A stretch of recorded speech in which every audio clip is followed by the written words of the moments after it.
इसे नहीं, ये तो निचले अपन तो हाँ, लिप्सा हाँ, लिप्सा पे आ गए थे। हाँ, सॉरी, वीर चातुर्वर्ण्य तो अपन कर लेता। ब्रह्म तेजस, तो शक्ति ब्रह्म तेजस। चतुष्टय, हाँ, शक्ति चतुष्टय के अंदर 4 हो गए, वीर्य, हाँ, शक्ति, हाँ, चंडी भाव और श्रद्धा। हाँ, ये सारे हमको एक पॉइंट्स बना के, मतलब मोटे-मोटे पॉइंट्स, जैसे समता चतुष्टय जो आ गया ना, शांति चतुष्टय, हुँ, उसके अंदर कौन-कौन सी चीजें हैं, मतलब टेबल हुँ, के ऊपर अगर रहें तो बार-बार इनको रिपीट करना बहुत अच्छा है कि रिमाइंड होते रहे। उसके हुँ, अंदर अब वीर्यत्व के अंदर है चातुर्वर्ण हाँ, और ब्रह्म तेजस, मतलब इसके हाँ, अंदर, मतलब इसका अर्थ क्या हुआ, ये धीरे-धीरे हमको रिवील करना शुरू कर देगा कि भी इसके अंदर यही वाली बातें क्यों। शक्ति की अगर आप बात करेंगे तो जब तक तेजस आप में नहीं होगा, पर तेजस आप में कौन-सा वाला होगा? वो हुँ, आपके वर्ण के हिसाब से होगा। जैसे इसके अंदर ये पहले बताया था कि ब्राह्मण वर्ण का है, उसमें ब्रह्म तेजस होगा, हुँ, क्षात्र तेजस है फिर बाद में। तो ब्रह्म तेजस के अंदर कौन-कौन सी चीजें हैं? तो अब ये कह रहे हैं कि लिप्सा, जैसे ये बता रहे हैं, तो सारों के अंदर अगर ब्रह्म तेजस वाली लिप्सा है, ज्ञान लिप्सा है, दूसरे हुँ, वाले में लिप्सा होगी, वो किस तरीके की लिप्सा होगी? हुँ, तो इसीलिए भारतीय संस्कृति ने ये कहा, भी आपने तो एक लिप्सा नाम दे दिया, पर अगर आपका वर्ण ये वाला है तो उसमें सहज रूप से किस तरीके की वृत्तियां शुद्ध रूप से उठने वाली हैं, हुँ, तो आपके लिए वही वाले विधान बिठा दिए कि इनको फॉलो करके ही आप अपनी आत्मा की गहराई तक, सच्चाई तक पहुंच सकते हो। तो बाहरी पेशा भी आपको वैसा ही दें तो आपको सुविधा होगी। हुँ, तो ये कितना जबरदस्त एक पूरा मैकेनिज्म तैयार किया है, कैसे किया होगा, और ये सारा का सारा साइकोलॉजिकल और आत्मपरक है। बाहरी तो एकमात्र एक तरीके से इसका, वो जो कह रहे सिंबल है, एक ढांचा है, एक स्टॉप गैप अरेंजमेंट टाइप का है, वो भी इतना बढ़िया। तो हर जने को इसके लिए तैयार किया, और ये पूरा, इसके शास्त्र इतने विस्तृत तरीके के शास्त्र हैं इसके, वो इन चीजों के लिए हैं। तो इसलिए इनकी प्रासंगिकता कोई पहले थी आज नहीं रही, ऐसा बिल्कुल नहीं है। ये तो आज भी उतने ही ऑपरेटिव हैं। हुँ, हुँ, हुँ, अगर हम इसको समझते हैं तो वास्तव में व्यक्तिगत और सामूहिक जीवन के अंदर इनको समझना, इनका प्रचार प्रसार करना, और इसी व्यवस्था को किसी भी तरीके से आज के रूपों में कैसे लागू हो सकती है, उसके बारे में विचार करना। हम ये हुँ, सोचते हैं भाई आज कैसे लागू हो सकती है, अरे जो भी नए नियम हैं या कोई भी इस तरीके की चीजें आ रही है, पहले विचार से ही तो आ रहा है कुछ भी। हुँ, हुँ, हुँ, हुँ, कोई भी नई क्रांति आती, वो आती कैसे? विचार से ही तो आती है। हुँ, और अगर एक व्यक्ति के अंदर अगर वो कन्विंस्ड हो जाए और आत्मा की ताकत के साथ कोई भी विचार आता है, तो फिर बाद में ये मानिए कि ये उसका समय आ गया, देर सवेर वो होगी ही। तो मेन बात है कि वो कन्विक्शन अंदर से लेके आना, और वो तब हो जब आत्मा में से ये चीज आए। तो ये आ गए हम लिप्सा, क्योंकि इसमें हुँ, श्री अरविंद कह रहे हैं, मैं इन परिभाषाओं में उस प्रकार विशेष, चाहे वो ज्ञान लिप्सा है, चाहे बाद में वो कोई भी लिप्सा है, तो ये प्रकार विशेष लिप्सा के की लिप्सा क्या चीज है, हुँ, उस केवल प्रमुख गुण ही बता रहा हूं। देखिए ये जो चीजें हो रही है यहाँ, या जो टर्म्स को जिस तरीके से समझा रहे हैं, ऐसा कहीं नहीं मिलता। और प्रसंगवश अगर मिल भी जाता है, जैसे हमने गीता के अंदर वो पढ़ा, तितिक्षा, उदासीनता और नति, तो वो सारी चीज को इतना पूर्ण प्रकाश में ला देती है। अगर दो तीन और भी रेफरेंस हमको मिल जाते हैं, इसके माध्यम से श्री अरविंद का थॉट है, या फिर जो हमारे संस्कृति के अंदर इन शब्दों का, जिससे कि हम कोई भी और साहित्य भी पढ़ें तो एटलीस्ट कम से कम हमको उसके अंदर प्रवेश मिले, सच्चे अर्थों में जाए। नहीं तो लिप्सा, हम सामान्य तो लिप्सा पता नहीं किस चीज को मानते होंगे। यहाँ इसका शास्त्रीय रूप से इसकी लिप्सा का क्या अर्थ है, और श्री अरविंद इसको अपने पूरे फ्रेमवर्क में किस तरीके से लेते हैं, क्योंकि वो बिल्कुल शास्त्रीय तरीके से ही ले रहे हैं इसको, हाँ, पर अपने अनुभव के आधार पे। पूर्ण योगी अपनी प्रकृति को क्षीण बनाकर निष्क्रिय नहीं कर देता। तो लिप्सा सच्ची क्या है वो यहाँ आ गया। ठीक है, अब ज्ञान प्रकाश में चलते हैं। ज्ञान प्रकाश। ज्ञान में परा और अपरा विद्या दोनों सम्मिलित हैं। यार आवाज दब रही है। अच्छा। माँ तो सिस्टम दूसरा और चेंज किया है, लेकिन अभी भी दब रही है। 1 मिनट में 1 मिनट रुको, एक और सिस्टम लगा देता हूँ, इससे कुछ होता है तो।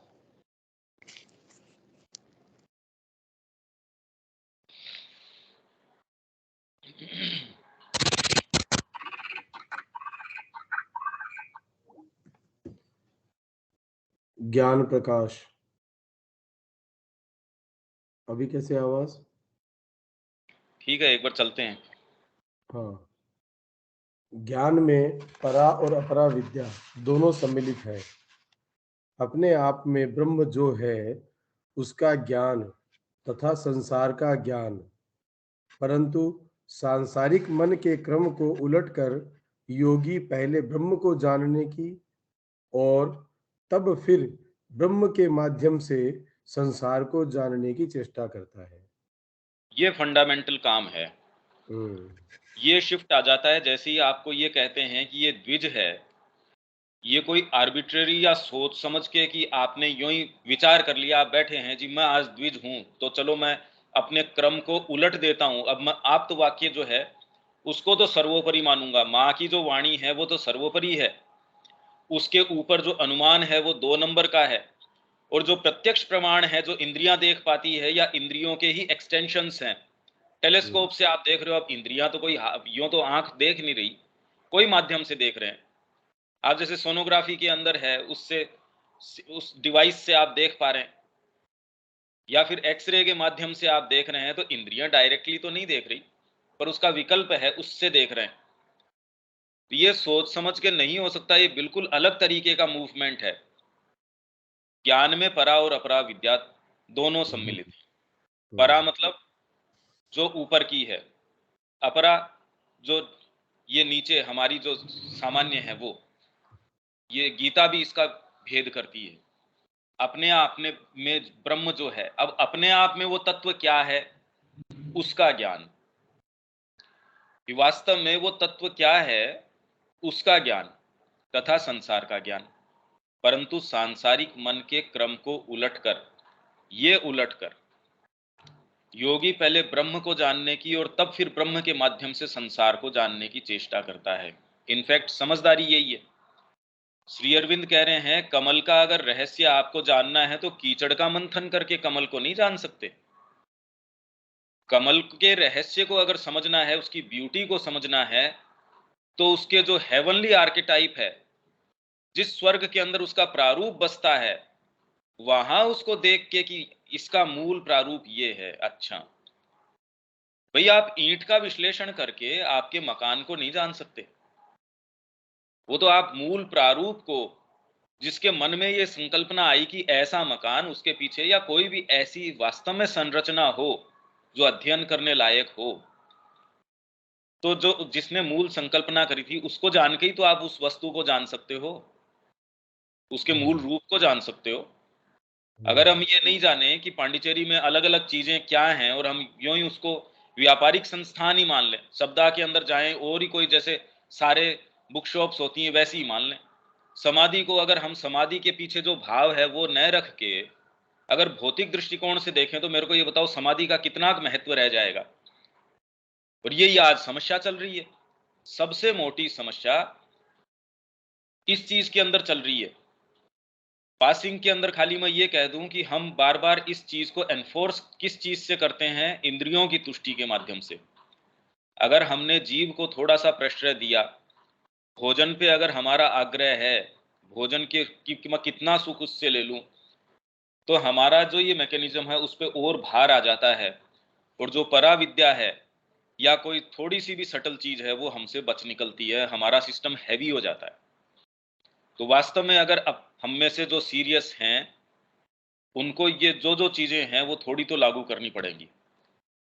वैज्ञानिक ज्ञान, सांसारिक जानकारी और सूचना उसके लिए गौण वस्तुएं हैं।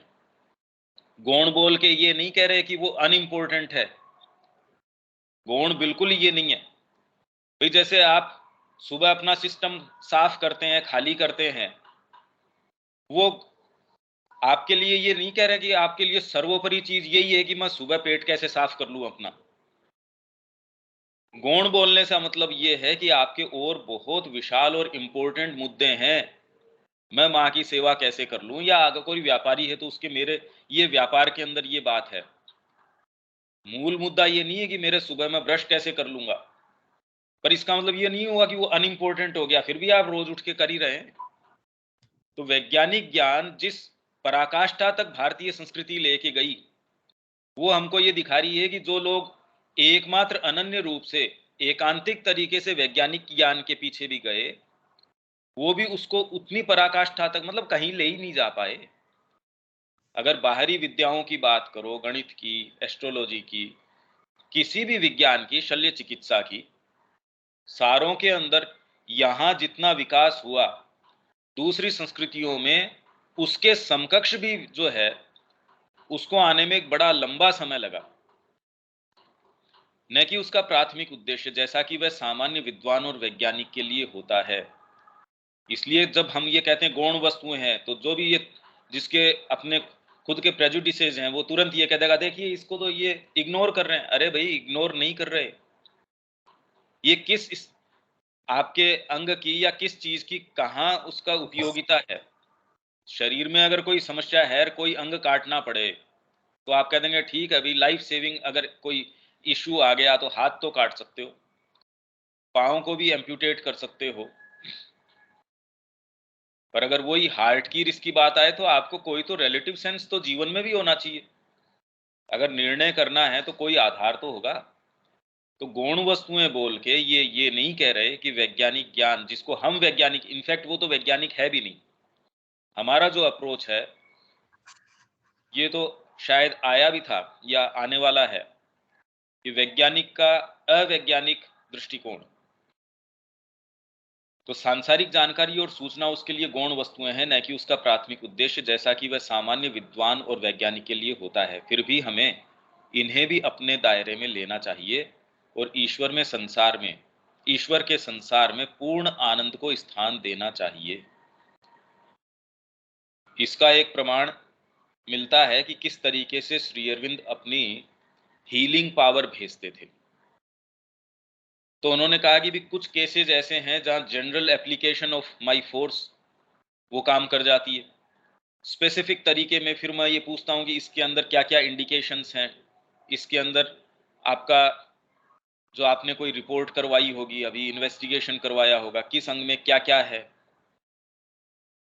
तो ये नहीं है कि हम वैज्ञानिक ज्ञान है उसको दरकिनार कर रहे हैं।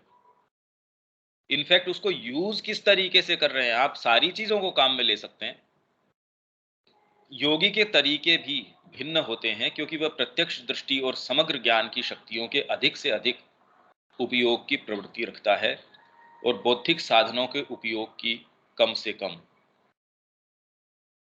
सामान्य व्यक्ति, भाई आप भी ये समझते हैं, सपोज आपके पास कोई बहुत बड़ा व्यापार है, उसके अंदर पर्सनली आप ग्राहक को एक एक चीज उठा के दें, या आपके पास स्टाफ है, आप माइंड से सारी चीज को अरेंज कर रहे हैं, इसका मतलब ये नहीं हो गया कि आपने शरीर को गौण समझ लिया। आपके पास एक हायर शक्ति है, जो अकेले आप अपनी शारीरिक शक्ति भी काम में लेते अपने व्यापार के अंदर, तो आप एक सीमा तक कर सकते थे। आप अपने माइंड की शक्ति को काम में लेके आपके जितने भी स्टाफ हैं, एक तरीके से वो आपकी ही शारीरिक और मानसिक शक्ति का एक्सटेंशन हो गया। तो ये कहना कि एक पर्सनल तरीके से मेरी ही शक्ति काम में आती, उसकी लिमिट थी। आप एक सीमा तक ही काम कर सकते थे। तो योगी का तरीका कार्य करने का बिल्कुल भिन्न है। इनफैक्ट उसकी शक्तियां जो वो ऑपरेट करती हैं, अगर वो अपनी योग शक्ति से कोई चीज कंट्रोल कर सकता है, उसके लिए उसको लोअर मैकेनिज्म में जाने की क्या आवश्यकता है, ये बताइए। आपके पास टेलीफोन का साधन हो गया, ईमेल का साधन हो गया, तो आप सूचना उससे भेजेंगे या फिर जाके टेलीग्राम की कोशिश करेंगे। आप अभी तुरंत व्हाट्सएप से कोई चीज भेज सकते हैं फोटो लेके। अब उसके लिए आप ये कहेंगे कि मैं टेलीग्राम भेजता हूं अभी, आज तो अभी तो पोस्ट ऑफिस बंद हो गया, कल भेजते हैं। आप कभी ऐसा नहीं कहेंगे। तो इससे कोई आपकी संभावनाएं हैं वो कोई लिमिटेड नहीं हो गई। इनफैक्ट पीछे पीछे की ये जो कुछ सर्विसेज हैं वो तो बंद होती जा रही हैं, कि नहीं तो अब आगे इनका कभी उपयोग होने वाला। तो वैसे ही योगी क्या आवश्यक है कि लोअर आपकी चीजों को काम में ले? यही हिस्ट्री ऑफ वैदिक एज अपन ने उसमें नोट दिया है। आपको सूचना पहले इतनी फास्ट थी, कैसे सूचना थी, किस तरीके से मिलती थी, और आज हमको जो सूचना जिस तरीके की दी जा रही है, हम क्या कर पा रहे हैं अभी उसका? तुरंत वहां ये घटना हो गई, पर अगर न्यूज देखें तो क्या वो 10 घटनाएं वो घटनाएं जो आपके साइकोलॉजी में, जो एक्चुअल में जो चीजें हो रही हैं, जो वास्तव में शेप कर रही हैं घटनाओं को, वहां तक पहुंचनी है किसी की। भाई इसका सीधा प्रमाण तो श्री अरविंद ने जिस तरीके से अखबार चलाया वो हमारे सामने है। वो ही घटना श्री अरविंद किस तरीके से उसका विवेचन कर रहे हैं, तो ये हमको दिखा रहा है कि शक्ति का नियोजन, उसको हम किस तरीके से उपयोग में ला रहे हैं, वो ज्यादा इंपॉर्टेंट है। आप में फैकल्टी कौन सी डेवलप्ड है, तो उसको जब जैसा जिस तरीके से काम में जरूरत लगेगी वो अपने आप अपना डेवलप कर लेगा। ये हायर तरीका है समझने का। सामान्य व्यक्ति विषय वस्तु का बाहर से अध्ययन करता है और अपने बाह्य अध्ययन के परिणामों से उसकी आंतरिक प्रकृति का अनुमान लगाता है। योगी अपनी विषय वस्तु के भीतर प्रवेश करना चाहता है, उसे भीतर से जानना चाहता है, और बाहरी अध्ययन का उपयोग केवल एक पहले से ज्ञात आंतरिक प्रकृति के परिणाम स्वरूप होने वाली बाहरी क्रिया के बारे में अपने दृष्टिकोण की पुष्टि के साधन के रूप में करता है। मतलब इसका मतलब क्या हुआ? आपको एक रेवलेशन है, ये जगत जो है ये माँ की क्रिया है भाई। अब आप जो भी घटनाएं हैं, जो भी सारी चीजें हैं, एक तरीके से आपके इस रेवलेशन को संपुष्ट करने के लिए हैं। आप जब माँ के निहित कोई अपना जीवन उत्सर्ग कर देते हैं, जीवन के खट्टे मीठे खारे जितने भी अनुभव हैं वो सब इस फ्रेमवर्क में आना शुरू हो जाते हैं। तो इसीलिए जब आप साधना अपनाते हैं तो आपका केंद्र जब जैसे ही शिफ्ट होता है, आपके लिए बाहरी टचेज कैसे जगत को आप लेते हैं, कैसे चीजों को लेते हैं, उसका बिल्कुल प्रारूप चेंज हो जाता है। ये मैं आप लोगों को पढ़ के बता देता हूं। ये थोड़ा सा गंभीरता से आप समझना, क्योंकि ये बात हालांकि कितनी भी बार बता दी जाओ ये समझ में आ नहीं सकती, क्योंकि जब तक ये फंडामेंटल शिफ्ट नहीं हो जाता तब तक ये आपको लगता है समझ में आ रही है, पर आप उस ढर्रे को अभी भी चला पा रहे हो, उसमें रह पा रहे हो, इसका मतलब अभी तक समझ में नहीं आई। आपको अगर ये कह दिया जाए आपके बिस्तर के नीचे सांप है और आप प्रेम से सो रहे हैं, या आपके घर में आग लग रही है और आप बहुत प्रेम से अभी भी खाने के लग रहे हैं कि मेरे को भूख लग रही है, तो इसका मतलब अभी तक आपके अंदर वो बात गई नहीं, आप जागे नहीं अभी तक। तो ये क्योंकि एक प्रसंग आ गया, तो इस विषय में प्रैक्टिकली मैं आपको एक बात अभी पढ़ के बता देता हूँ। योगी कृष्ण प्रेम अगर आप लोगों के पास है तो आप अपने पास, और ये पुस्तकें तो आप रखिए, ये तो ऐसे मैनुअल्स हैं जो आपके हाथ में रहें, बार बार अगर इनका आप इनको देख पाएं तो ये बड़े इंपॉर्टेंट है, क्योंकि इन प्रसंगों के माध्यम से आप उसको आगे पीछे भी देख पाएंगे। तो मैं आपको ये अभी पढ़ के बता देता हूँ।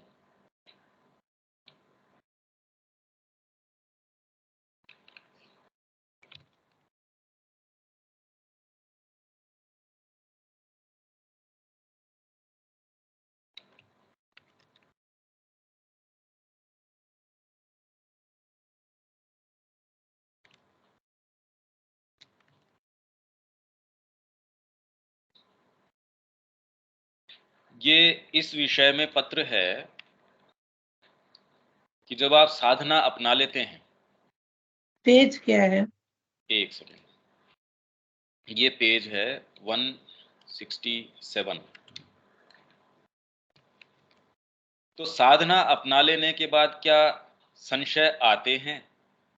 भाई वो ये बात चल रही है कि आपकी इंद्रियां अभी कोई बिल्कुल ट्रांसम्यूट तो हो नहीं गई। आप कह रहे हैं ब्रह्म का ज्ञान हो गया, तो भी जब व्यवहार में आप करते हैं उसको एग्जीक्यूट, तो उस समय जब संदेह आप में उठते हैं, कई चीजें आप में उठती है, तो उसको कैसे टैकल करते हैं? अभी आप योग में सिद्ध तो नहीं हो गए, आप तो उसके साधक हैं। ये बहुत ही सुंदर है, और इसको एट हार्ट सारी ही चीजें देखिए इतनी इंपॉर्टेंट है कि जितना इसको अंडरलाइन कर लिया जाए उतना कम है। ये 31 दिसंबर 19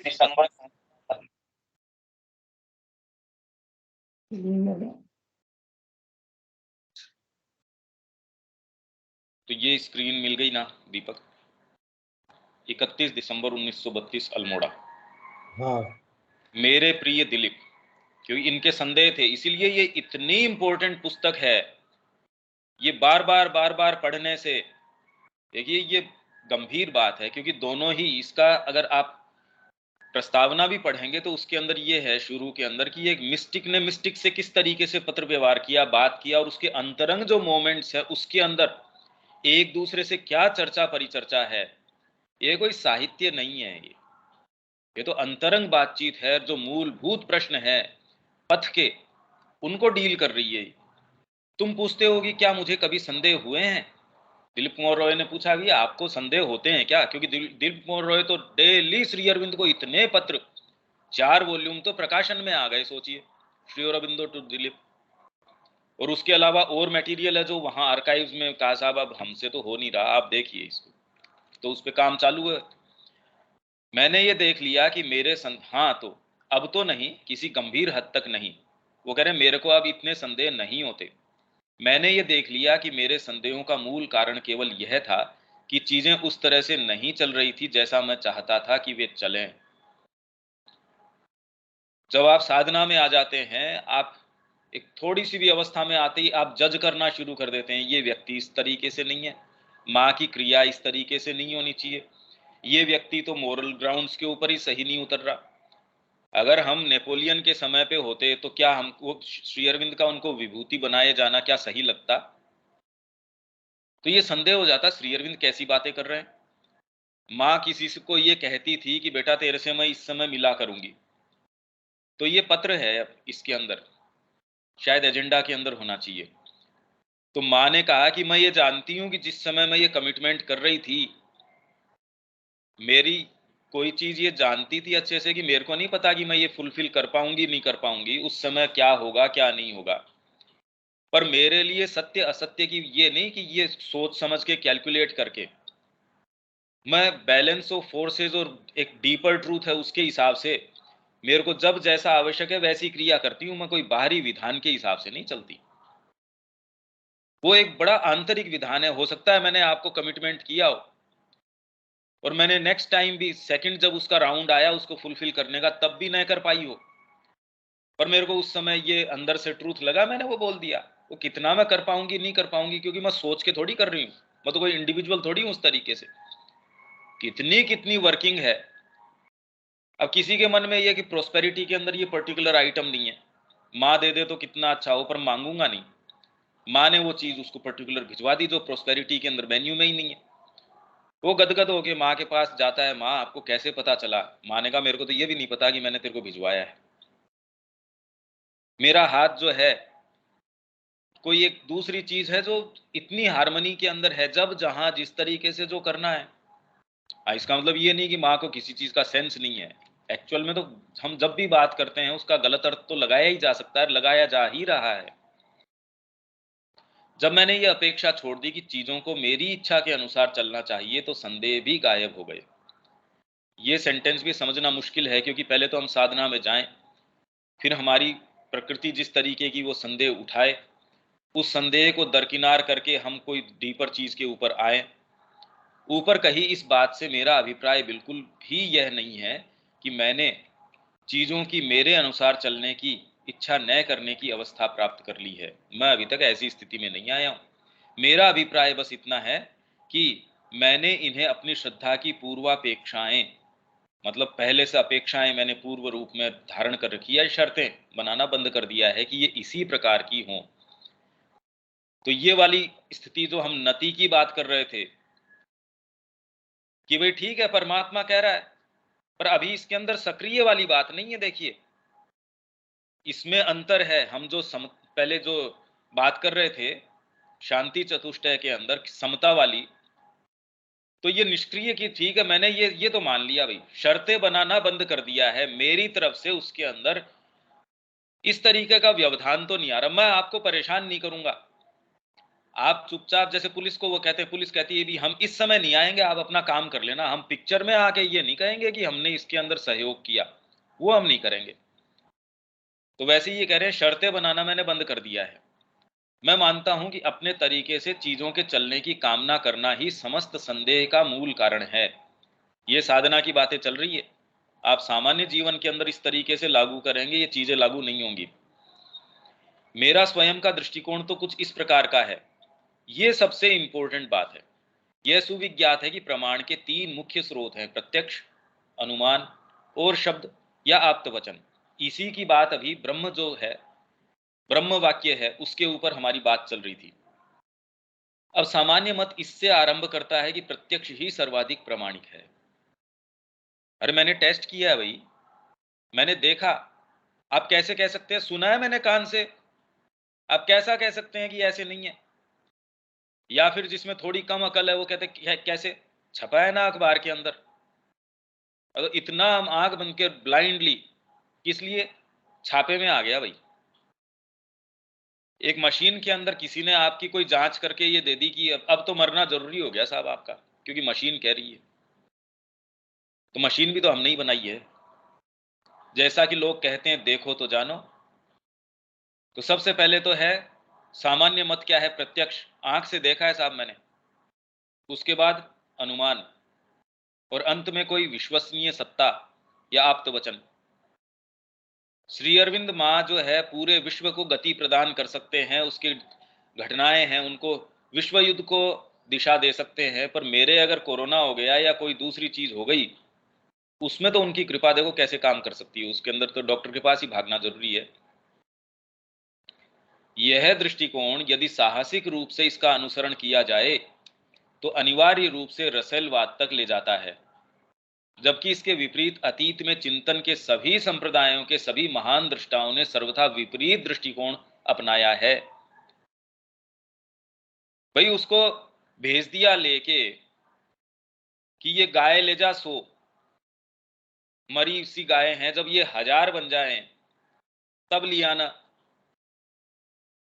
तो भेज दिया उसको सत्यकाम को। अब आते आते बताइए कि अब सारी शिक्षा हो गई उसकी, पूरा उपनिषद तैयार हो गया उसके ऊपर, और जो एक बैल था उसी के मुंह से सारा ब्रह्म ज्ञान कहलवा दिया गया। ये चीजें क्या बताने का प्रयास कर रही हैं? इस संस्कृति में ये जो अनन्यता है, मतलब किसी भी तरीके से आपका इंद्रिय आग्रह तोड़ना, और वो इंद्रिय आग्रह तोड़ के इन्होंने जो निर्माण किया है वो भौतिक स्तर के ऊपर भी अनमैचेबल है। अनमैच नहीं, अभी तक अनमैचेबल है, अद्वितीय है, कल्पना से परे है। तो कौन सा वाला ज्यादा बढ़िया तरीका हो गया देख लो। एक इंद्रियों के माध्यम से हम कर रहे हैं और उसकी पराकाष्ठा पे भी ले जा रहे हैं, तो जो दूसरे तरीके से कार्य कर रहा है उसका तो ये बिल्कुल अंश मात्र भी नहीं है। वे मानते थे कि चूंकि हमारी इंद्रियां बड़े ही अविश्वसनीय अथवा प्रकट रूप से गलती करने की प्रवृत्ति रखती हैं, अच्छे से अच्छे रूप में भी काम करे तो इंद्रियां तो बेचारी इंद्रियां ही हैं, क्योंकि इंद्रियों से ऊपर है मनस, मनस से ऊपर है बुद्धि। तो इन सारों की अपने आप के अंदर पहले तो इंद्रियां कार्य करती है। प्राणायाम उनकी जो वाहिकाएं हैं उनको कुछ क्लियर करता है, उसकी जो सूचना आप देते हैं वो भय उसको गड़बड़ कर देता है। भय जब है, इंद्रियां आपकी काम करने बंद कर देती है। भय है, क्रोध है, घृणा है, किसी से अनुराग है, प्रेम है, संबंध है, कुछ भी है, ये आपकी जो इंफॉर्मेशंस जाती हैं इंद्रियों के माध्यम से, इसमें कलरिंग कर देते हैं। वैसी हो के मनस के पास जाती है, वैसी फिर बुद्धि के पास जाती है। तो स्पष्ट तौर के ऊपर भी ये गलतियां करती हैं, अपने शुद्ध रूप से भी ये गलतियां करती हैं, और अति सामान्य अनुभव अविश्वसनीय अथवा प्रकट रूप से मिथ्या व्याख्या किए जाने की आशंका रखते हैं। अति सामान्य, आपको कोई सुपर नेचुरल कोई अनुभव हो गया, पर इंटरप्रेट कैसे करो उसको? इसलिए प्रत्यक्ष प्रमाण दोषपूर्ण है। प्रत्यक्ष पर निर्भर करने के कारण अनुमान भी उन्हीं दोषों का भागी होता है। तो विश्वास का सर्वोत्तम आधार है आप्तवचन आध्यात्मिकता के अंदर, चाहे वह गुरु वाक्य के रूप में आए या शास्त्र के रूप में, दोनों मूलभूत रूप से समान ही हैं। मतलब ये नहीं कह रहे कि शास्त्र जो है वो गुरु को सब्स्टिट्यूट कर सकता है, कभी नहीं, ये नहीं मान लेना चाहिए। गुरु जो कह रहे हैं वो शास्त्र स्वरूप है। शास्त्र मूलम गुरुर्वाक्यम, मोक्ष मूलम गुरु कृपा। उन्होंने तब सामान्य क्रम को उलट दिया और ऐसा करने से वह रसेलवाद पर नहीं अपितु आध्यात्मिक अनुभव और भागवत साक्षात्कार तक पहुंच गए। इसीलिए मेरा मानना है कि यदि व्यक्ति सही परिणाम पाना चाहता है तो उसे किसी भी कीमत पर सही छोर से आरंभ करना चाहिए। गलत अगर कोई आप प्रेमिस लेके उसके आधार पे बनाओगे तो आपके निष्कर्ष तो गलत ही होंगे। उसे यह मूर्खतापूर्ण मत छोड़ देना होगा कि जगत जैसा दिखता है वैसा ही है, यह वैसा नहीं है, और जितना ही शीघ्र हम इसे स्वीकार कर लें उतना ही हमारे लिए अच्छा है। प्रसंगवश तुम बार बार रसेल के बारे में ही क्यों सोचते रहते हो? मैं पूरी तरह यह स्वीकार करता हूं कि कई तरीकों से वह एक उत्कृष्ट व्यक्ति है। रसेल बड़ा इंटेलिजेंट आदमी है एंड अपने तरीके का एक उत्कृष्ट विचारक है, परंतु तुम बार बार यह अपेक्षा क्यों लगाए रखते हो कि तुम्हारे गुरुदेव या अन्य कोई तुम्हारे संशयात्मक वितर्कों का उत्तर देगा? तुम्हारे संशय उठे, अब तुम रसेलवाद से शुरू करो। रसेल की ये हाइपोथेसिस है। यदि तुम रसेल की स्थापना हाइपोथेसिस से, उसके प्रेमिसेस से स्वीकार करते हो तो तुम उसके निष्कर्षों को मानने को बाध्य होगे। अगर आप पहले ही शुरू में यह मान के चले कि संसार नाशवान है, अगर तुमने ये मान लिया तो फिर तो ये होना ही है। सारी डिबेट जो सावित्री की और डेथ की हो रही है, डेथ उसको कह रही है ये नश्वर चीज है, ये इस तरीके से है, सावित्री कह रही है नहीं। तो अगर हम ये किसी भी आर्ग्यूमेंट के प्रेमिस को ही मान लेते हैं जो अपने आप में ही गलत है, तो जो निष्कर्ष के ऊपर जिस पे हम पहुंचेंगे वो सही कैसे हो जाएगा? तो अगर रसेल की प्रेमिसेस को आप मानते हो तो उसके निष्कर्ष तो मानने को बाध्य हो ही जाओगे आप। पर फिर अपनी स्थापनाओं को मानो ही क्यों? आपके जो प्रेमिस है योग के, अपने आप को जो ऑफर किया है मां को, श्री अरविंद को, उसको फिर मानने की क्या जरूरत है? दूसरे कह रहे हैं उन्हीं को मान लो, चिकित्सा पद्धति को मान लो, दूसरे जो क्या क्या कह रहे हैं, ओहो इतना बड़ा व्यक्ति ये कह रहा है। भाई रविन्द्रनाथ टैगोर से बड़ा क्या होगा जो कह रहे हैं दिलीप हम अपने नेचर से कलाकार हैं, योगी नहीं। इसका खंडन इस बात का बड़े प्रेम से श्री अरविंद कर रहे हैं, भाई ऐसा नहीं है। तो हम तो सारे दिन सोचो किस तरीके के इन्फ्लुएंसेस में सब पूरे दिन घूमते रहते हैं। वह कोई ऐसा असंगत विचारक नहीं है जिसके निष्कर्ष उसकी स्थापनाओं से भिन्न होते हों। बेवकूफ नहीं है रसेल कि प्रेमिस है एक चीज, पहुंच जाता है कहीं और निष्कर्ष से। तो अगर उसको मानते हो तो जाओगे तो वहीं। बात इसके सर्वथा विपरीत है। यदि तुम किसी यांत्रिक सीढ़ी पर पांव रखो तो तुम स्वतः ही उसके शीर्ष तक पहुंच जाओ, ले जाए जाओगे। एलिवेटर के ऊपर अगर आप एस्केलेटर के ऊपर चले गए पहुंच जाओगे। तो जब तुम देख लेते हो कि वह गलत दिशा में जा रही है तो उस पर पांव ही मत रखो। ये हमारे लिए बहुत इंपॉर्टेंट बात है, सामान्य शब्द नहीं है ये। सबके साथ ये अगर काम करते हो तो ये परिणाम है, तो हमारे साथ अलग हो जाएगा, ये कैसे मान के बैठे हो भाई? तो ये है कि किस तरीके से। खैर और दूसरे मुद्दे यहां बात करे जा रहे हैं। हमारी जो भारतीय संस्कृति है उसके अंदर और भी प्रैक्टिकल तरीके से इसके ऊपर डिस्कशन किया गया है। अगर आप उसको खोल के देखेंगे आपको वो मिल जाएगा। तो ये हमारा हो गया ब्रह्म तेजस, उसमें लिप्सा और ज्ञान प्रकाश। ज्ञान प्रकाश क्या है कि आप सही छोर से ब्रह्म जो है, आपके अंतर्निहित ब्रह्म है, वो चीजों से किस तरीके से इंटरेक्ट करता है, चीजों के अंदर अंतर्निहित ब्रह्म है। तो अगर आप व्यक्ति को उसका बाहरी फ्रेमवर्क न देख के उसके नेचर के एंडोवमेंट्स हैं या उसके अंदर शॉर्टकमिंग्स है, भाई समस्या हमारे यहीं जाके आ जाती है। हम किसी से सही सच्चा व्यवहार नहीं कर पाते। कितना लालची आदमी है। आपने बाहरी उसकी जो कमी है उसको देख के उसका जो सच्चा गुण होना चाहिए उससे आप कभी नहीं मिल पाए। तो वास्तव में हम कभी किसी से सच्चे रूप से मिल ही नहीं पाते। अगर इस तरीके से देख के मां श्री अरविंद व्यवहार करते, क्योंकि पहले वाली चीज तो बहुत बड़ी क्लियर है कि ब्रह्म का ज्ञान है या नहीं, अरे स्वयं ब्रह्म है, किसका ज्ञान होना है। तो दूसरे के अंदर निहित ब्रह्म है, उससे किस तरीके से व्यवहार किया, सारा तो रिकॉर्ड है। जितना भी पत्र व्यवहार है वो रिकॉर्ड किस चीज का है। क्योंकि जब उन्होंने कहा कि मैं यहां कुछ नहीं कर रहा, दिलीप कुमार रॉय कहते हैं, और मेरे को इन्होंने, टैगोर ने ये कहा है, तो बिल्कुल स्पष्ट तरीके से उन्होंने कहा, श्री अरविंद उनको कह रहे हैं कि आपकी नियति है एक योगी होना। Sooner you realise it better it is. और उनको ये पता है, इसीलिए उन्होंने कहा कि कितने जन्मों से हम साथ काम करते आ रहे हैं, एक जन्म में तू मेरे साथ ये था, एक में ये था। अगर वो ये चीज कह रहे हैं तो कौन सा ज्ञान, अगर बाहरी चीज को देखा जाए, जितने पत्र, जितने संशय, जितने रोज इस तरीके की चीजें, तो सामान्य व्यक्ति तो ये कहेगा यार इसको कोई थोड़ी डिसेंसी नहीं है इस आदमी को। और वही जब वास्तव में हम देखें तो वो ये कह रहे हैं, श्री अरविंद कह रहे हैं ये तो मेरा खुद का अपना पुत्र है, मेरा एक अंग है ये। अब इतनी विशिष्ट बात, कैसे हम इसको दोनों को रिजोल्व करें बातों को, यहां जाके समस्या आ जाती है। तो जैसे ही ये सही दृष्टि आती है, हमारे जीवन मूल्य बदल जाएंगे। वो ही कैसे रह जाएंगे, तो इससे हमको शुरू करना पड़ेगा क्या, किसी तरीके से तो एटलीस्ट कम से कम बुद्धि में इस बारे में क्लियर होने की आवश्यकता है। अब तीसरा आ गया ब्रह्म वर्चस्व। ये क्या है, मनुष्य के भीतर से काम करने वाली ज्ञान की शक्ति है, जो मनुष्य में दिव्य प्रकाश, दिव्य शक्ति, दिव्य गुणों को अभिव्यक्त करती है।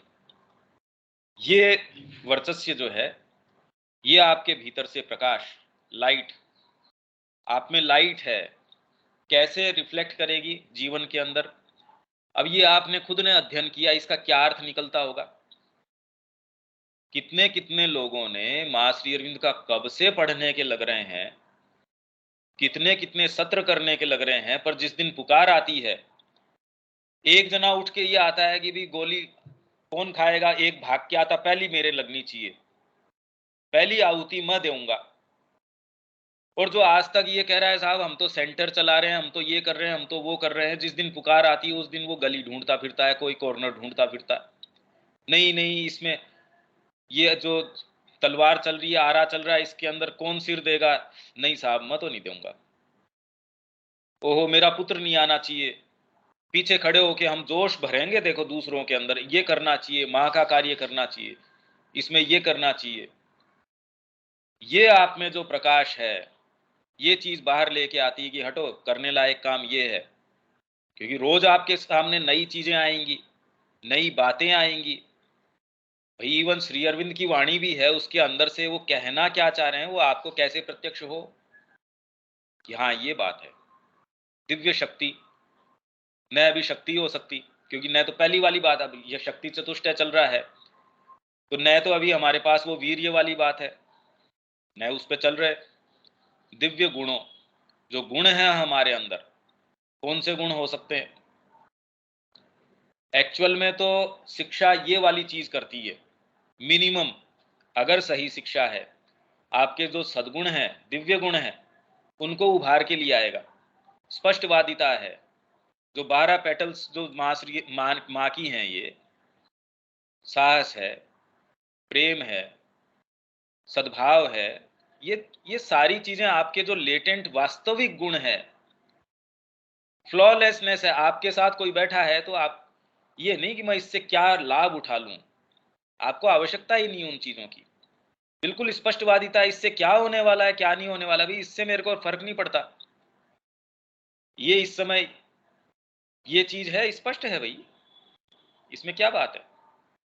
ऐसे ऐसे हमारे दिव्य गुण हैं हमारे अंदर, जो आत्मा के आविर्भाव को दिखाते हैं, उसको अभिव्यक्त करता है। अब जो है हम उसको बड़े बड़े तरीके से इसको तो दबा रहे हैं, इन सारी चीजों को, ये तो कहीं देखने ही नहीं आ रही। शब्द शब्द हैं, वास्तविक इनका एक्चुअल एग्जीक्यूशन कैसे हो नहीं देख पा रहे हम। स्थैर्य, फिर आप में स्थिरता आ जाती है, डगमग नहीं होते। समता एक चीज है, ये स्थिरता। भाई आपने भजन गाया, थोड़ा सा आप में कोई चीज आई, देखो कैसे वो कह रहे वाणी भंग हो जाती है, इसमें ये विकार आ जाते हैं, जब आप में ये रोमांच होना शुरू हो जाता है। श्री अरविंद के पास इतनी महान महान चीजें अवतरित हो रही हैं, वो जिस अवस्था के अंदर स्थिरता है एकदम, कोई चीज उसको डगमगा नहीं सकती, कोई चीज उसको हिला नहीं सकती। कैसी कैसी चीजें आ रही हैं, तो आपके वायर में अगर पावर नहीं होगा जल जाएगा वो। स्थिरता अगर नहीं होगी, थोड़ी सी आपके आधार में शक्ति आ गई तो आप पागल हो जाएंगे, जिसको योग भ्रष्ट होना कहते हैं। थोड़ा सा ज्ञान आ जाए, थोड़ी सी शक्ति आ जाए, अभी है नहीं, शक्ति का संचय बिल्कुल भी नहीं है। ये तो शिक्षा में हमने बड़ी क्लियरली बात करी थी। पहले तो हम एनर्जी ग्रहण किससे कर रहे हैं? भोजन से। दूसरे, वो भी अप्रत्यक्ष मीन्स है शक्ति लेने का, क्योंकि आप उसको तोड़ते हैं। पहले तो जिस तरीके का भोजन है, स्टफ्ड कर लेते हैं अपने आप को, फिर उससे जितनी तोड़ पाते हैं वो बड़ी कम होती है, तो काफी कुछ तो आपके शरीर के परिरक्षण के अंदर चली जाती है, जो वेयर एंड टेयर है शरीर का उसमें चली जाती है। फिर उसको कैसे बचा के रखना है, फिर और जो सूक्ष्म एनर्जीज हैं वो कैसे लेनी है। तो हमारे सोर्सेस एक तो क्या है?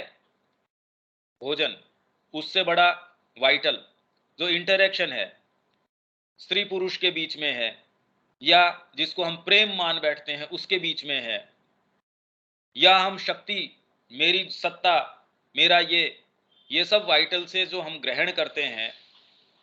तो पॉलिटिशियन है, कह रहा है मेरे को तो 5 ही मिनट मिले खाने के, आज सारे दिन से पता चला मैंने कुछ खाया ही नहीं। किसी दिन हो सकता है मैंने खाली 3 चाय पी हो, या इस समय आज मैंने खाली थोड़ा स्नैक्स लिया हो। भाग रहा है पागल की जैसे रैली के अंदर। उसके पद से एक समय बाद में कैसे भी उसको हटा दिया जाए, सफलता के शीर्ष के ऊपर अचानक उसके साथ कुछ हो जाए। सामान्य एक धारणा है कि अब कुछ दिन ही जीने वाला है या खत्म हो जाने वाला है।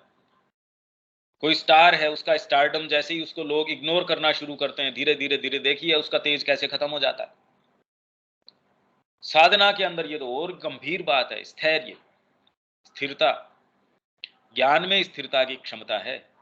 जो व्यक्ति स्थिर है वह अपने अंदर प्रवेश करने वाले प्रकाश और शक्ति को बिना डगमगाए या उससे चकाचौंध और उसके आघात से अंधे हुए बिना, आघात है उसका, आघात किस तरीके से? कोई चीज रिवील करी आपके अंदर, हम ये चीज पढ़ रहे हैं तो कुछ तो थोड़ा बहुत तो रिवील करता ही होगा। अगर वास्तव में कोई चीज हमारे अंदर ऐसा आघात उत्पन्न कर दे, उससे अंधे हुए बिना, किसी को ये वाणी आ गई भी, अभी तो हमारे अंदर से कोई ऐसा लगता नहीं, पर जैसे रामकृष्ण जी का वो भांजा था या कौन था, उसका कुछ उन्होंने खोल दिया तो कहते रामकृष्ण मैं भी ब्रह्म हूं, तू भी ब्रह्म है। मतलब 1 सेकंड के अंदर उसकी डिसेंसी चली गई। और स्थैर्य किस चीज को कहें हम? जिनके निर्विकल्प समाधि है, हाईएस्ट समाधि, जो तुरंत ही कितने महीनों तक, 21 दिन में शरीर छूट जाता है लोगों का, ये कहा जाता है। पहले तो लगती नहीं, अगर लग गई तो उससे फिर बाद के अंदर व्यक्ति अगर नहीं आया तो 21 दिन बाद के अंदर शरीर है वो तिरोहित हो जाता है। वैसे में वो 6 महीने रुक गए, और उठने के बाद जैसे ही उससे बाहर आए तुरंत जाके काली के पास चले गए। मतलब ये इससे कोई प्रभावित नहीं है, इस चकाचौंध से, कि कितनी भी ऊंची से ऊंची समाधि हो, कितना भी कुछ भी हो, भी हमारे लिए पराकाष्ठा में है कि ये तो हमारी कल्पना से भी परे है। क्या है? अगर मैं ये कहूं मेरे को फर्क नहीं पड़ता, अरे फर्क तो हमको पता ही नहीं वो चीज क्या है। फर्क पड़ता नहीं पड़ता तो बाद में। ये स्थैर्य है कि आप किसी भी चीज से अंधे हुए बिना, ऊंचे से ऊंची भी आपके कोई रेवलेशन है, यहां तो छोटी सी चीज, छोटी सी चीज वो सही थी या नहीं थी। मतलब एक व्यक्ति यहाँ आए, वो ये बता रहे थे जी मैं एक बार बैठा था, मेरे को यहाँ सिर के ऊपर ऐसे झंझनाहट सी महसूस हुई, ऐसे लगा कोई चीज रेंग रही है। मैंने बार बार यूं हटाया जैसे कोई कीड़ा हो। फिर एक जने ने कहा नहीं नहीं नहीं नहीं, आपके अनुभव हो रहा है, ये तो बहुत अच्छा अनुभव हो रहा है। अब वो कई बरस तक उस एक चीज को, अब वो वास्तव में हो सकता है उसके बीपी ऊपर नीचे हो गया हो, उसके अगर वास्तव में हो भी गया हो, तब वो तो इसी चीज से स्थिरता कहाँ रही उसके। तो इसीलिए हमारे अंदर कोई चीज आ नहीं पाती। मतलब कोई नस नाड़ी भी हिल जाए तो हम सारे जीवन भर पागल हो जाते हैं इस बारे में कि पता नहीं मेरे को तो क्या ही हो गया। ईगो इतना रस लेता है इन चीजों में, तो परमात्मा हमसे बचाए रखते हैं इन चीजों को, कि हल्का सा मेरे कहीं ये स्पंदन भी हो गया, कोई हिल भी गया, चाहे उसके भौतिकी कारण रहे हो, पर हम तो बिल्कुल भूखे बैठे हैं, तैयार बैठे हैं इस चीज के लिए कि कैसे भी इसको हम कैसे एग्रेंडाइज करें, इस चीज को कैसे पोषित करें हम अपने आप को इस चीज से। तो धारण करने की बिल्कुल क्षमता होती ही नहीं, हम कल्पना नहीं कर सकते, क्योंकि हमारे पास कभी कोई चीज आती नहीं, इसलिए हमको कोई ये इश्यू नहीं होता। भी कोई ये कह दे कि इतने करोड़ रुपए की या इतने लाख रुपए की लॉटरी लगे तो आप कैसे रिएक्ट करेंगे, अभी तक कुछ हुआ नहीं। आप कल्पना भले ही कर सकते हैं कि नहीं नहीं मैं बिल्कुल तटस्थ रहूंगा, मैं ये आएंगे तो ये माँ को ऑफर कर दूंगा, मैं इसमें से एक भी पैसा काम में नहीं लेने वाला हूं, या मैं इस आधार पे व्यापार शुरू करूं, मैं ये माँ के निहित करने वाला हूं। ये हम सब जानते हैं कि इन बातों में कितना क्या सच है। धारण करने की क्षमता होती ही नहीं। साथ ही अपने आप के अंदर दिव्य गुणों को, उन गुणों से अभिभूत हुए बिना, स्पष्टवादिता है, सत्यवादिता है, पर क्योंकि आपके अंदर कोई ऐसी चीज है जो देखती है, अरे मैं इस कंडीशन के अंदर भी साहस के साथ खड़ा रहा, मेरे बराबर कौन। गुरु के पास गए या कोई बाबा जी के पास गए, गुरु तो छोड़ो, तो कहते साहब आपने जो त्याग किया है और आप इस बारे में तो गर्व भी नहीं करते, तो कहते हाँ त्याग करना पड़ता है, ये सामान्य चीज नहीं है, ये रास्ता जो है ये कमजोरों का नहीं, ये शूरवीरों का है, ऐसे थोड़ी होता है।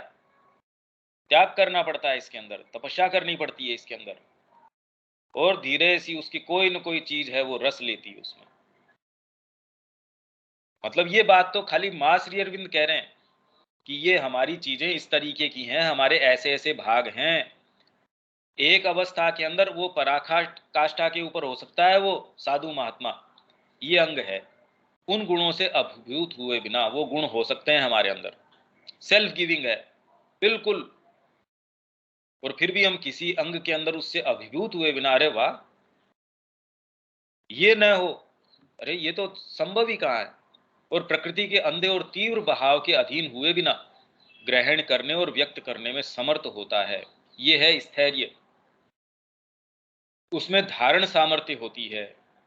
और इसलिए तो सबसे पहले जो जो हमने बात करी थी ब्रह्मचर्य की, शिक्षा के अंदर पहला काम ये करते थे वो, तो ब्रह्मचर्य की अवस्था है वो खाली लैंगिक संपर्क की या उसकी बात नहीं हो रही, बहुत डीपर और साइकोलॉजिकल बात है, और उसके जो परिणाम है उसके बहुत ज्यादा मोमेंटस परिणाम है, वो ये है धारण सामर्थ्य। ये तो हमने पहले भी बात करी थी जब हम पढ़ रहे थे, ब्रेन ऑफ इंडिया पढ़ रहे थे, और उसके अंदर जब शिक्षा की बात कर रहे थे कि कैसे उसके अंदर शुरू के अंदर सबसे पहला उनका काम था ब्रह्मचर्य। तो ब्रह्मचर्य का अनुशासन वो तो हम पढ़ के गए हैं। वो क्या करता था, धारण सामर्थ्य, पहले तो आपकी एनर्जी के सोर्सेज को खोल देता था। आप यूनिवर्स से एनर्जी, भाई आज सारी एनर्जी वैसे सूर्य से, भौतिक उसका प्रतीक है, उससे ग्रहण कर रही है प्रकृति, डायरेक्टली इनडायरेक्टली, ये तो विज्ञान भी कह रहा है। चाहे वनस्पति जगत हो चाहे कोई जीव जगत हो, वो डायरेक्टली इनडायरेक्टली सारी एनर्जी वहां से ग्रहण कर रहा है। हम भी अगर वास्तव में देखें तो हम परोक्ष रूप से एनर्जी ग्रहण कर रहे हैं।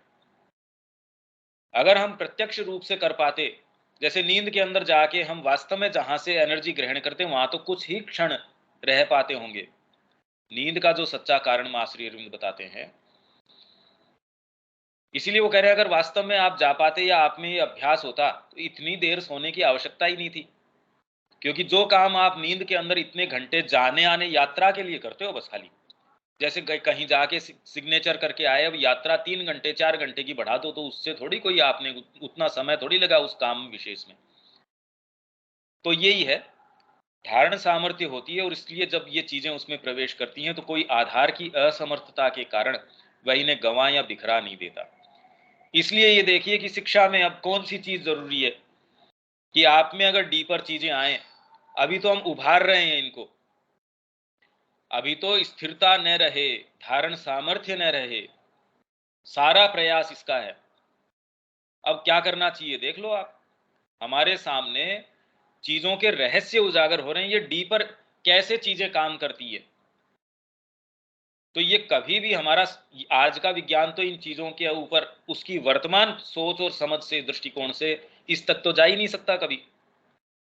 और ये हम खुद फील कर रहे हैं, हाँ भी ये बिल्कुल गहरे सत्य हैं। क्षात्र तेजस, इसमें चार चीजें, क्या चार हैं क्या इसमें, क्योंकि ये चतुष्टय नहीं है, ये तो एक एक को समझा रहे हैं। अभयम, साहसम, यशोलिप्सा, आत्मश्लाघा, ये चार चीजें हैं। क्षत्रिय के अंदर ये चार चीजें होने की जरूरत है। ब्राह्मण वाली तो पहले बता दी। ब्रह्म तेजस के अंदर ज्ञान लिप्सा, ज्ञान प्रकाश, ब्रह्म वर्चस्य, स्थैर्य, ये चार चीजें हो गई। अब क्षत्रिय के अंदर अब ये आत्मश्लाघा, अपनी खुद की प्रशंसा जो है वो किस तरीके से, उससे वो हिचकिचाता नहीं। यशो लिप्सा, यश अपनी है उसकी लिप्सा। साहसम, अभयम, अब ये एक एक को इसको पकड़ रहे हैं। यहां तक अगर किसी को कोई बात है, कोई प्रश्न है, तो वो, क्योंकि ये ऐसी चीजें हैं ये कभी हमको दोबारा नहीं मिलने वाली। इन टर्म्स के ऊपर इसके एप्लीकेशन के रूप में आ सकती है, पर एग्जैक्टली इन टर्म्स के ऊपर श्री अरविंद और कहीं ऐसी बात नहीं कर रहे जो यहां इस तरीके से कर रहे हैं। तो यहां अगर कोई चीज ऐसी है, आपके किसी के भी अगर कोई बात है, तो यहां तक कोई चर्चा है वो हम पहले ले लेते हैं, अदरवाइज तो क्या समय नहीं रहता हमारे पास। तो ये वाली इतनी स्थैर्य को सुंदर एक चीज। बार और, हाँ जी शब्दा जी। स्थैर्य को एक बार और करिएगा। स्थैर्य, हम्म।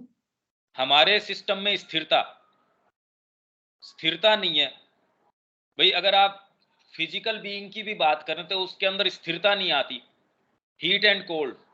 इसलिए जब आपको यम नियम आसन प्राणायाम ये सारे करवाते थे, आपके जो आधार है मन प्राण और शरीर का, इसके अंदर पूरा एक स्थिरता वो ले आते थे, जिससे कि आप भाई शरीर क्या करेगा, बाहरी हीट एंड कोल्ड है या शरीर के जो भी ऊपर नीचे है उससे बिल्कुल स्थिरता पूर्वक।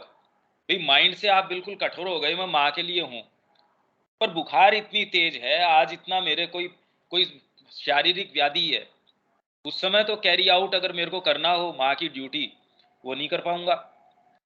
अगर मैं मन में भी बिल्कुल क्लियर हूं, मेरे कोई वो दुविधा वाली बात नहीं है, और शरीर के अंदर कोई तकलीफ है, उसको मैं आनंद में भी परिवर्तित कर रहा हूं। मान लीजिए कि वाह माँ की बड़ी कृपा है, इन्होंने देखो क्या किया मेरे साथ। पर तो भी आपको अगर कैरी आउट करना होगा उनका उस समय आदेश कि भाई माँ का काम तो इस समय ये है, तो शरीर कितना उसमें दे पाएगा। पर उससे ज्यादा गंभीर होता है जब आपका कोई जो वाइटल की समस्याएं हैं या हृदय की समस्याएं हैं, साइकोलॉजी से संबंधित समस्याएं हैं। कितनी कितनी लोगों की हमने देखी है, हमारे अपने आसपास हैं, हम खुद हैं भाई। जिन चीजों से हमको गहराई से थोड़ा बहुत भी, जिनके अंदर संपर्क है, कोई हमारा कुछ प्रेमी है जिससे हमको कंसर्न है, उसके साथ कुछ भी होता है तो हमारी स्थिरता डगमगा जाती है। इसका मतलब ये नहीं कि संवेदना नष्ट हो जानी चाहिए, पर उस समय बिल्कुल तटस्थ तरीके से भी माँ मेरे को ये कह रही है, उस समय ये करना चाहिए। जैसे माँ के पास कोई जाता था, माँ के लिए कोई बड़ा नजदीकी भी है, प्रेम भी है उससे, पर हमने ये मान लिया कि भाई ये तो जीना ही चाहिए, मरना नहीं चाहिए। माँ ये देख रही है कि उसकी आत्मा की पुकार क्या है। उनके पास एक भक्त गए कि माँ, उनकी वाइफ बड़ी बीमार थी और कंडीशन अच्छी नहीं थी, माँ के पास गए। अब माँ उनको ये कह रही है, देखिए कि अगर तू चाहेगा तो मैं इसको बचा सकती हूँ, बोल क्या करना है। वो भक्त ये कह रहे हैं, माँ इनकी आत्मा के लिए जो आवश्यक है आप वो अच्छे से अच्छा जानती हैं, वो कीजिए। ऐसे ही निष्ठा, जिनको श्री अरविंद ने नाम निष्ठा दिया था, उनके कैंसर डायग्नोस हो गया, तो उनको ये कहा भी तू तो एक्स प्रेसिडेंट है, उसकी बेटी है, तेरा तो अच्छे से अच्छा इलाज हो जाएगा, तो तू अमेरिका चली जा। उन्होंने कहा इससे शरीर का भले ही शायद हो जाए, क्या मेरी आत्मा का होगा। ये एक स्थैर्य है। ये हम उस कंडीशन में हो, उस समय हमारे डगमगा नहीं जाएं, हालांकि किसी चीज के अंदर उसकी भौतिक सत्ता तो डगमगाई भी होगी, कौन सा भीतर का ऐसा भाव है जो उस समय बाहर आके ये कहता नहीं मेरी स्थिरता तो ये है। यहां तो हम छोटी छोटी चीज के ऊपर, मेरा पुत्र हो, मेरी पत्नी हो, उनसे संबंधित कोई चीज हो, तुरंत हमारा समर्पण रिवोक करने के लिए, वापस लेने के लिए, बाबा जी बातें अच्छी कर रहे हैं पर उसमें मेरा ही पुत्र ये काम करे, ये कोई जरूरी है क्या? और 1000 बैठे हैं उनमें से कोई सा चुन लो। सावित्री की मां ने यही तो कहा कि ये चयन कोई जरूरी थोड़ी है, दोबारा चुन लेगी मेरी बेटी। तो और सबके साथ, किसी के साथ भी ये हो, हमको कोई दिक्कत नहीं है। स्थिरता जहां हमारा कहीं न कहीं इन्वॉल्वमेंट है, तुरंत गड़बड़ा जाती है। ये स्थिरता अलग अलग स्तर के ऊपर है, मानसिक स्तर के ऊपर भी है। स्थिरता मतलब ये है कि बेसिक में उसका रिफ्लेक्शन शरीर में कैसे होता है, उसका प्राण में कैसे होता है, उसका मन में कैसे होता है, आपकी भावनाओं में कैसे होता है, वो उसका रिफ्लेक्शन है। पर स्थैर्य अपने आप के अंदर एक ऐसा गुण है जो ब्रह्म तेजस के अंदर आना चाहिए। अब ब्राह्मण किसी को बना रहे हैं, बताओ ये कोई पेशा थोड़ी हो गया। अब ये तो बहुत गुणात्मक बात हो गई। अगर किसी को ब्राह्मण की आप इस संस्कृति में, इसीलिए जो चर्चा हमने पहले करी थी, पढ़ी थी, कि अब जब पता नहीं चल रहा कि उसका वर्ण क्या है, तो उसको हेरिडिटी से मान लिया गया। हालांकि उसको भी कोई एकदम बाइंडिंग लॉ नहीं कर लिया गया।